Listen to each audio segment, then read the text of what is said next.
একটি ছোট্ট শহরে একজন বৃদ্ধ ঘড়ি মেরামত করতেন। তার দোকানটি ছিল খুবই ছোট, কিন্তু দূর দূরান্ত থেকে মানুষ তার কাছে ঘড়ি ঠিক করাতে আসতো। একদিন একটা ছেলে দোকানে এসে বলল, কাকু, এই ভাঙ্গা ঘড়িটা কি ঠিক করা যাবে? বৃদ্ধ ঘড়িটা হাতে নিয়ে দেখলেন। ঘড়িটা এতটাই পুরনো যে ঠিক করতে অনেক সময় লাগবে। তিনি হেসে বললেন, চেষ্টা করব। ছেলেটি প্রতিদিন দোকানের সামনে এসে জিজ্ঞাসা করত, হয়েছে? বৃদ্ধ বলতেন, আর একটু সময় লাগবে।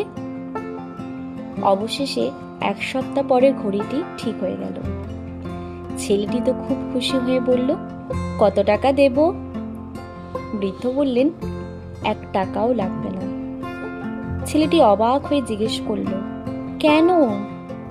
বৃদ্ধ ধীরে ধীরে বললেন, এই ঘড়িটা তোমার দাদু অনেক বছর আগে যখন আমার দোকান শুরু হয়েছিল, তখন আমার প্রথম গ্রাহক ছিলেন তিনি। সেদিন আমার কাছে খাওয়ার টাকাও ছিল না।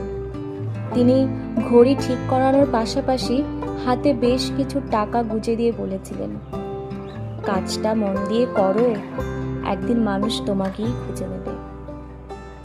আজ আমি যা হয়েছি তার সেই কথার জোরেই হয়েছি।